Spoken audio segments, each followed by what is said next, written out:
नमस्कार, बहुत बहुत स्वागत आपका नादी टीवी पर। मैं हूं आपके साथ पारुल। आज बात करेंगे किसानों का हल्ला बोल। उत्तर प्रदेश के गन्ना किसानों ने एक बार फिर हल्ला बोल दिया है। गन्ने के भुगतान की मांग को लेकर लखनऊ महापंचायत में जुटे किसान सरकार के सामने चुनौती से कम नहीं। भारतीय किसान यूनियन के बैनर तले बुलाए गए महापंचायत में भाग लेने के लिए किसान लखनऊ के इको गार्डन में एकत्रित हुए। किसानों का कहना है कि अपनी मांगों को लेकर पूरे प्रदेश में सरकार के खिलाफ प्रदर्शन करेंगे। हालांकि किसानों के इस जमावड़े को देखते हुए सरकार भी अलर्ट हो गई है। राकेश टिकैत किसान नेता हैं जिन्होंने कहा, बीजेपी ने अपने घोषणा पत्र में कई वादे किए थे लेकिन कुछ नहीं पूरा हुआ। बीजेपी ने कहा था कि 1 साल तक बिजली फ्री दी जाएगी, बिजली फ्री नहीं है।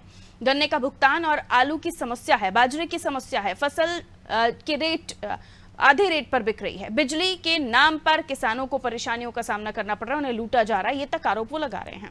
उनका हम अपनी बात रखने आए हैं, हमने ही वोट देकर सरकार बनवाई। जो कर्ज माफ हो रहा है वो अडानी और अंबानी का हो रहा है, ये आरोप उन्होंने लगाया। किसानों के बारे में कोई नहीं सोच रहा है, ये भी वो कह रहे हैं। बीजेपी की जन विरोधी नीतियों की वजह से आज किसान बदहाल हैं। आपको याद होगा किसान आंदोलन हुआ था दिल्ली में भी, हालांकि वो किसान कानूनों को लेकर था। उसके बाद लगातार राकेश टिकैत किसानों की आवाज बुलंद करते हुए नजर आ रहे हैं। किसानों ने एक बार फिर अपना आक्रोश दिखा दिया है, जो आने वाले समय में सरकार की परेशानी बढ़ा सकता है। जिसी पर हम चर्चा करने वाले कुछ रिएक्शंस हैं और किसान नेता राकेश टिकैत से मेरे सहयोगी अनूप ने भी बातचीत की है, वो भी आपसे। देखिए, जब से भारतीय जनता पार्टी आई है पिछले 6 सालों में गन्ना किसानों की समस्या शून्य हो गई है। भुगतान नियमित है, पर्चियाँ वितरण का काम नियमित है। सारा सिस्टमेटिक ऐसा काम हो गया है कि गन्ना किसान को कोई समस्या अब नहीं रह गई है। गाँव में बिजली जा रही है, पर्चियाँ नियमित मिल रही हैं, समय से भुगतान हो रहा है। केवल चंद मिले हैं जिन पर भुगतान की समस्या बनी हुई है, उनके जो निजी संकट है मिलों का, उसे बना है, उसे सिर्फ दूर कर रही है। और जितना अच्छा भुगतान हुआ है, ऐसा भुगतान कभी किसी अन्य पार्टी की सरकार में नहीं हुआ। देखिए, किसान विरोधी सरकार है, मजदूर विरोधी सरकार है और वादा खिलाफ़ी करने में मशहूर सरकार हो चुकी है और इसका जो शाख है वो ख़त्म हो चुकी है।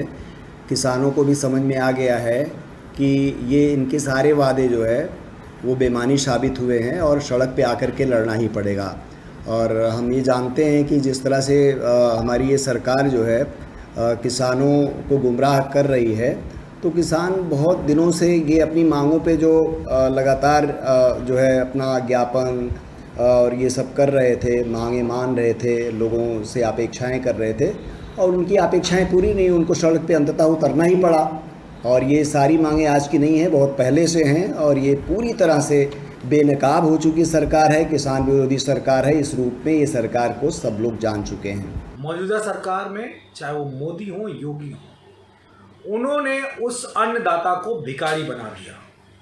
उसका एमएसपी नहीं दिया, उसकी आय दोगुनी नहीं की, उसको खाद सस्ती नहीं दी, उसको दवा सस्ती नहीं दी और दिया तो 6,000 रुपये सालाना देके कम से कम 60,000 रुपये उससे वसूल लिए, तब जाके 6,000 रुपये सालाना दिए।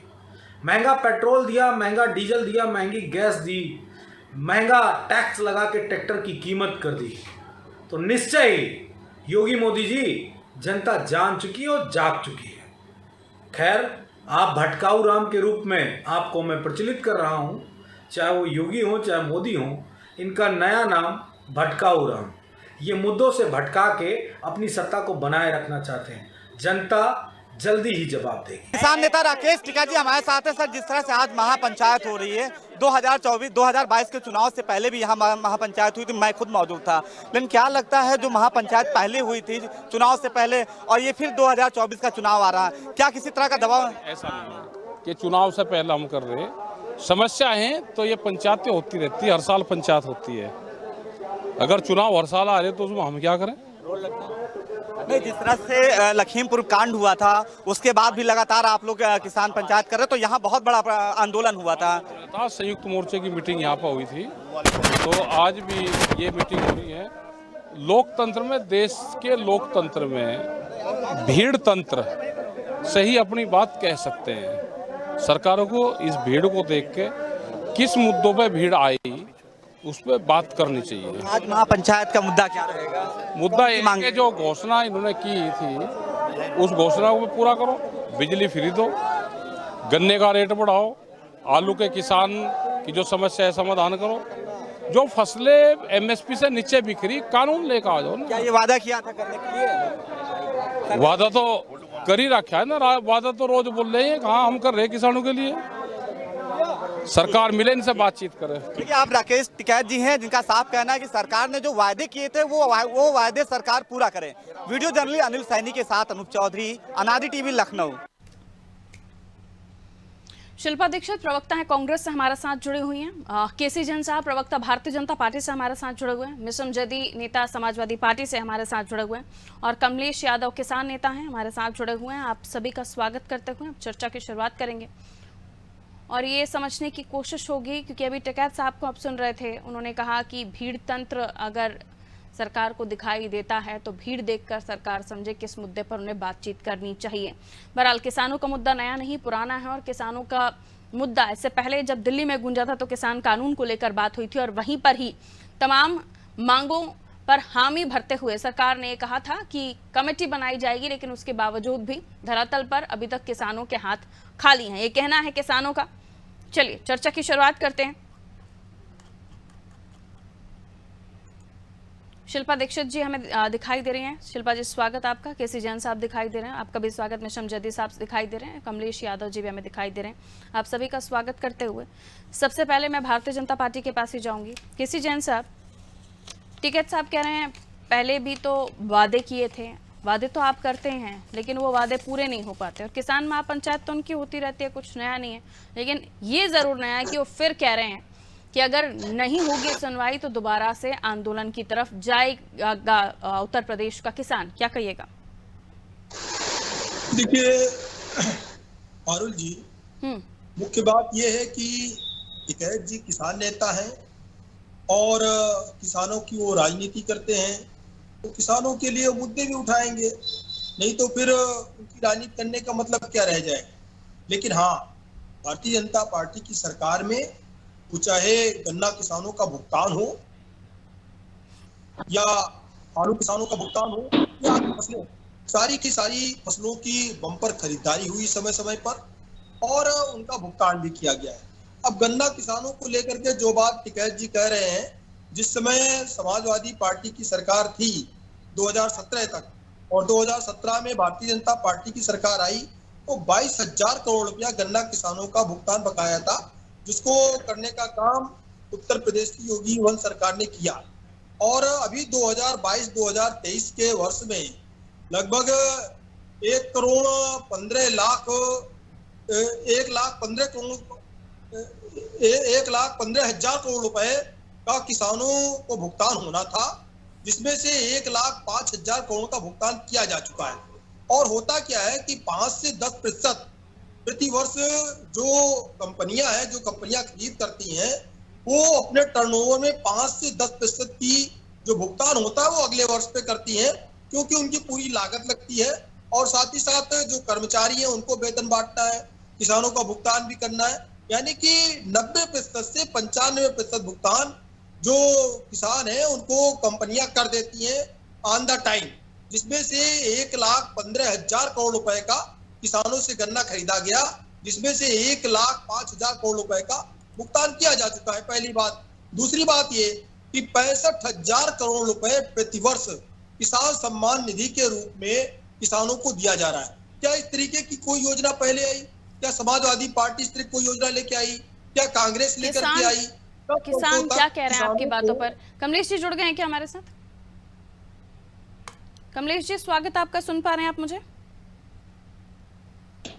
कमलेश यादव जी आवाज मिल रही है आपको? ठीक है। तो पारुल जी मैं कह रहा था कि उसके साथ साथ किसानों की सिंचाई के लिए जो सिंचाई के लिए ट्यूबवेल लगते हैं, सिंचाई के जो पंप लगते हैं, उसमें 60% का सरकार अनुदान दे रही है, 30% उत्तर प्रदेश सरकार। जैन साहब, फिर ये किसान महापंचायत में आवाज बुलंद करती हुई महिलाएं, बुजुर्ग सभी तो नजर आ रहे थे। ये वो कौन से किसान हैं जो आपकी इन योजनाओं के साथ फिट नहीं बैठ पा रहे हैं? नहीं, देखिए, जहां तक संतुष्टि की बात है और राजनीति की बात है तो अलग अलग चीजें। किसान संतुष्ट है और किसानों के लिए लगातार बहुत बड़े पैमाने पे बहुत सारे काम किए गए। कमेटी बनाई आपने, दिल्ली में जो आश्वासन मिला था किसानों को बाकी योजनाओं को पूरा करने का, अपने घर में कौन सा काम ठीक है, सवाल लगाएंगे जिसमें सुनिए 60 जैन साहब, काम डाल सवाल देंगे? सुनिए जैन साहब, सवाल सुनिए। दिल्ली में जब जी। किसान कानून को लेकर लगातार आंदोलन कर रहे थे किसान, तब उन्हें आश्वासन मिला था समिति का, और यही तमाम मांगे जो अब वो दोहरा रहे हैं, पहले भी दोहरा रहे थे और अभी भी वो यही कह रहे हैं कि वादे तो हमें, आश्वासन तो हमें खूब मिले, वादे भी हमसे खूब किए गए, लेकिन अब होना चाहिए। जिस कमेटी की बात मैं कर रही हूँ, उस कमेटी को बनाने का आश्वासन तब भी दिया गया था सर। नहीं, उसमें देखिए कमेटी बनी हुई है, कमेटी लगातार उस पे काम कर रही है, उसमें कई सारे किसान नेताओं को उसमें शामिल किया गया नहीं, है। केंद्र की तरफ से समय कमेटी समय बननी थी पर सर, वो जो कमेटी दे नहीं रहे बन पाई हैं। जैन साहब। नहीं, देखिए मुख्य बात ये थी कि सबसे मेन चीज ये थी कि भाई तीनों बिलों को उनके समाप्त किया जाए, तीनों किसान बिलों को समाप्त कर दिया गया। साथ ही साथ जो 65,000 करोड़ रुपए किसान सम्मान निधि के रूप में दिया जा रहा है, ठीक साथ है। ही साथ जो किसान बीमा है, किसान कमलेश फसल बीमा जी, योजना है, कमलेश यादव जी किसान हैं, हमारे साथ जुड़े हुए हैं, किसान नेता हैं आप। ठीक है, आपने क्या दिया क्या नहीं दिया, हकीकत कमलेश जी बता देंगे। कमलेश जी, क्यों आपको आंदोलन करना पड़ रहा है? किसान निधि, किसान सम्मान निधि मिल रही है आपको, प्रदेश सरकार करती है बीमा ठीक है। योजना अब का। आप किसान की सुन लीजिए ना, कहिए कमलेश जी। जी सर, कमलेश जी बताइए, क्या मिल रहा है, क्या नहीं मिल रहा है, क्यों आंदोलन करने को मजबूर होना पड़ रहा है? फिर टिकैत जी कह रहे हैं चलो दिल्ली तो चल रहे हैं। देखिए मजबूरी है किसान की। आज डीजल का रेट आप देख लीजिए, खाद का रेट देख लीजिए और गन्ने का रेट देख लीजिए। कम से कम ये भी तो देखिए कि डीजल क्या रेट में बिक रहा है। खाद जो 50 किलो की बोरी थी, आज वो 45 किलो की हो गई और रेट कितना बढ़ गया है। गन्ने का रेट बढ़ाने के लिए कब से, लगभग जब से पिछली सरकार थी तब से लेकर के आज तक बराबर हम लोग उस पर धरना प्रदर्शन कर रहे हैं। किसान की सुन कौन रहा है? आज महंगाई का दर देख लीजिए, किसान के जो एमएसपी के लिए किसान लड़ रहा है उसका देख लीजिए क्या रेट में एमएसपी मिल रही है। बराबर आलू की देख लीजिए दुर्दशा क्या हो गई है। कौन किसानों की सुन रहा है? किसी मुद्दे पर सरकार बात करने के लिए तैयार नहीं है। 13 महीने हम लोगों ने आंदोलन किया, 700 से ज्यादा किसान शहीद हो गए और इन्होंने लिखित आश्वासन दिया था, लिख करके दिया था कि जल्द ही कमेटी बना करके एमएसपी कानून की गारंटी हम देंगे। इन्होंने कौन सा काम किया जो इन्होंने चुनाव में वादे किए थे? मेन जो बात है एमएसपी कानून को लेकर अटक गई है। कौन सा काम इन्होंने किया है? इससे कोई कार्य पूछ लिया जाए, हमारे मित्र जो हैं केसी त्यागी जी, इनसे पूछ लिया जाए कौन सा काम बीजेपी सरकार ने किया है।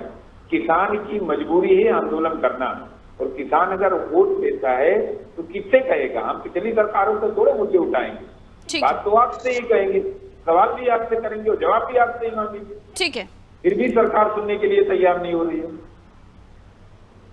ठीक है, लेकिन अगर कोई राजनीतिक दल आपको सपोर्ट कर रहा है, आगे बढ़ने के लिए कह रहा है, तो फिर आप राजनीतिक दलों के साथ जाएंगे या फिर एकला चलो ही किसान संगठन करेगा? नहीं, देखिए हम अपनी लड़ाई खुद लड़ रहे हैं। कौन सा राजनीतिक दल हमारी लड़ाई लड़ रहा है ये कोई बता दे। कोई हमारे ना साथ है। जिसको हम चुन करके सरकार और सत्ता में लाते हैं, हम उसी से सवाल उठाते हैं, उसी से जवाब भी मांगेंगे और उसी के खिलाफ। अच्छा, पिछली सरकारों से हमारा क्या फायदा होगा? जो पीछे रहे उन्होंने अगर अच्छा कर्म किया होता तो आप सरकार में न होते, तो हम उनसे क्यों सवाल करें और क्यों उनका साथ लें? हम सरकार के ही खिलाफ धरना करेंगे। अगर सरकार नहीं सुनेगी तो आने वाले समय में इनको भी उखाड़ करके फेंकेंगे। हम अगर उनको वोट देना जानते हैं तो बनाना जानते हैं, बिगाड़ना भी किसान जानता है।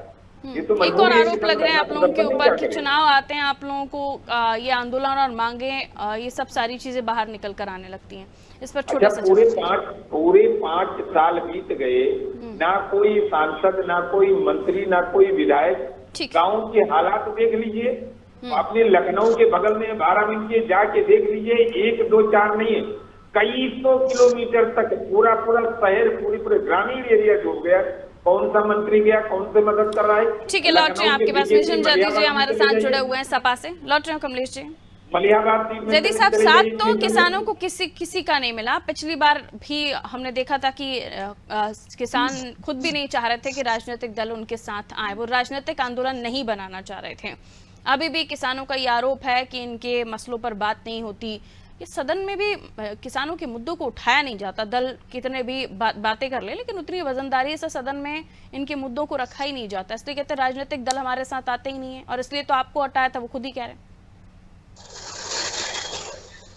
देखिए पारुल जी, हम किसान का दर्द समझ सकते हैं, और यहाँ पर इस पैनल पे बैठे सभी लोग इसका दर्द समझते हैं।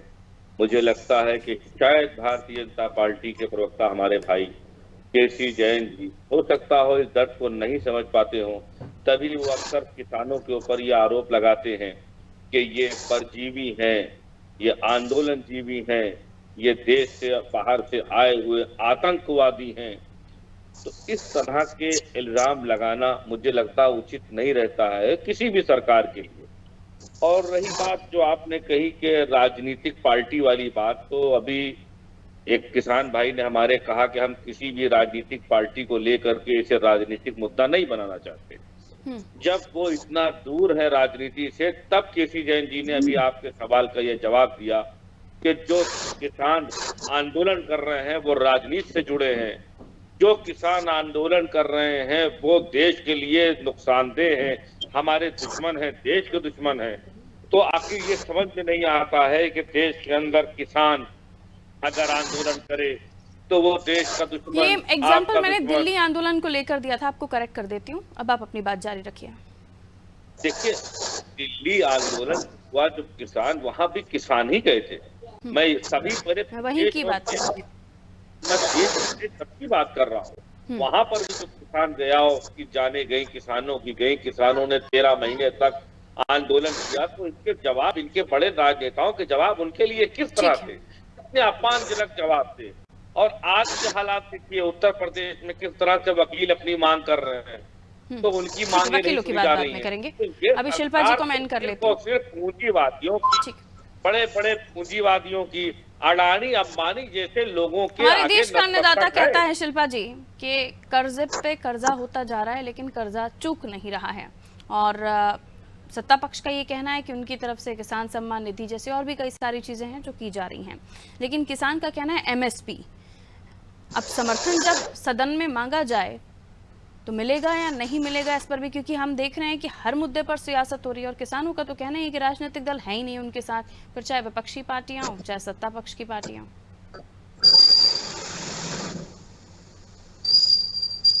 कहिए। इधर तो नहीं खोला था शिल्पा जी। शिल्पा जी की आवाज नहीं मिल रही है। ठीक है, हम चेक कर लेते हैं। शिल्पा जी वापस आ रही हूँ आपके पास। जिन साहब, आरोप कई सारे आपके ऊपर लग गए। ये भी कहा गया कि आपने कहा कि ये किसान नहीं है, ये श्रमजीवी हैं, इस तरह की। ठीक है शिल्पा जी, कंप्लीट कर लीजिए अपनी बात, फिर मैं किसी जन साहब के पास जा रही हूँ। कहिए। मैं ये कहना चाहूंगी आपसे पहले कि ये बहुत दुर्भाग्य की बात है कि भारतीय जनता पार्टी के मेरे साथी ने जो आंकड़े दिए वो वाकई में बहुत ही लोक लुभावने थे। लेकिन मैं उनसे पूछना चाहूंगी कि जो आंकड़े उन्होंने दिए वो सच्चाई से कोसों दूर है। दूसरी बात, उन्होंने कहा कि ये किसान जो है ये राजनीति करते हैं, मुद्दे हैं, तो कोई पागल थोड़ी है जो राजनीति करते हैं। इस देश का अन्नदाता है, देश का किसान है, जिसके वजह से आप और हम आज घर में अपने बच्चों के पेट भर पा रहे हैं। और बहुत ही शर्म का विषय है कि जहां हम अपने आप को G20 समिट में विश्व गुरु जोर देते हैं, वहीं हम जो अपने देश का अन्नदाता है, जो हमारे देश के मुद्दे हैं, हम उन मुद्दों को स्वीकार करने से गलत बात करते हैं। ना तो खाद का दाम मिला, ना आलू मिला, ना बीज मिला, ना बिजली मिला। आपने एमएसपी की बात जो थी, कानून आपने बुलडोज किए थे पार्लियामेंट, वो भी आपने अपनी जोर जबरदस्ती से किए थे, किसी से पूछे नहीं थे। इतने किसानों की शहादत के बाद, हमारे अन्नदाताओं की शहादत के बाद आपने वो किसान कानून वापस एमएसपी की लड़ाई आज की है क्या किसानों की मैडम? मैं वही आज की है कि एमएसपी की लड़ाई कानून, ये जो एमएसपी को लेकर कानून बनाने की बात कही जा रही है, स्वामीनाथन आयोग की रिपोर्ट, कई सारे मुद्दे हैं जो आज के नहीं हैं। और आज हम ये डंका पीट कर कह दें कि नहीं सारा सब कुछ किया धरा बीजेपी का है, तो बच नहीं जाएंगे आप। अगर हित आज दिख रहा है एमएसपी में आपको किसानों का, तो तब भी दिखना चाहिए था जब सत्ता में आप थे, केंद्र में शासन था आपका। आता इस देश में किसान सब में नहीं आता, इस देश की महिला सब में नहीं आती, इस देश में मणिपुर और नूह आपके साथ नहीं आता, तो आखिर आपका साथ सबका विकास कहाँ जा रहा है? जवाब ले लेती हूँ केसी जैन साहब, समय कम है, संक्षेप में टिप्पणी कीजिए। पारुल जी देखिए पारुल जी, अभी हमारे समाजवादी पार्टी के साथी बहुत सारी बातें कर रहे थे ये शायद भूल गए कि जिस समय समाजवादी पार्टी की सरकार थी और किसानों ने जब आंदोलन किया था और किसानों ने मांग की थी कि उनकी कर्ज माफी की जाए, कर्ज माफी के नाम पर 1-1 रुपए 2-2 रुपए के सर्टिफिकेट देने का काम माननीय अखिलेश यादव जी ने उस समय मुख्यमंत्री रहते हुए किया था। और उस समय बाढ़ आई। अभी क्या कदम होगा सर? इन किसानों को इसी राह पर छोड़ देंगे या फिर बात होगी? सर्टिफिकेट बांटेंगे। पारुल जी मेरी बात सुन लीजिए। देखिए, जिन्होंने कोई काम नहीं किया वो उनको आज किसानों की याद आ रही है। अपनी बात नहीं करते ये लोग, घुमाने का क्यों काम कार्य करते हैं? ये लोग आज सरकार में आप हैं, आपसे सवाल नहीं करेंगे, किससे सवाल सरकार में कांग्रेस और समाजवादी पार्टी को क्यों गिरा रहे हैं भाई? मौजूदा सरकार भारतीय जनता पार्टी की है, प्रतिवर्ष सुसाइड करता रहा। मौजूदा सरकार भारतीय जनता पार्टी की है। इस सवाल किसान आपसे नहीं करेगा, किससे करेगा? उन्होंने इस तरीके की कोई योजना बनाई जो सीधे किसानों के ठीक है, खातों समय में कम है। केसी जैन साहब, आस इन किसानों को सरकार से है, ये नहीं देख रहे विपक्षी पार्टियों के पास। इनका कहना है आप सत्ता में हैं, आप ही हमारी परेशानियों को दूर करें। ये चाह भी नहीं रहे कि विपक्षी पार्टियों की तरफ ये जाएं। अब ऐसे में अगर आप लोग इनकी समस्याओं का हल नहीं ढूंढेंगे तो फिर ये किसान क्या करेंगे? इनको मजबूरन ये तरीका अख्तियार करना पड़ रहा है कि प्रदर्शन करें, आंदोलन करें। बहुत शुक्रिया आप सभी का हमारे साथ जुड़ने के लिए। उत्तर प्रदेश की हम बात कर रहे थे, किसान महापंचायत अलग अलग जगहों पर की जा रही है। राकेश टिकैत सामने आए, उन्होंने बताया कि किसान महापंचायत करने की जरूरत क्यों महसूस हो रही है और उनका ये भी कहना है कि आने वाले समय पर उनकी जो मांगे हैं, जिसमें मुख्य मांग एमएसपी कानून को लेकर भी है, एमएसपी गारंटी को लेकर भी है, उसको लेकर भी वो आंदोलन कर रहे हैं। और आने वाले समय में अगर सरकार उनकी मांगे नहीं मानती हैं, जो पहले भी उन्हें आश्वासन दिए जा चुके हैं, तो फिर ये आंदोलन की तरफ रुख करेंगे। गौर हो 2024 लोकसभा चुनाव से पहले जब 2022 में किसान बैठे थे तो सरकार को किसान कानून वापस लेना पड़ा था, इतना वृहद ये आंदोलन हो गया था। अब इनकी नाराजगी को मोल नहीं ले सकती सरकार, इसलिए आने वाले समय में देखना ये होगा कि आगे होता क्या है। दीजिए इजाजत, नमस्कार।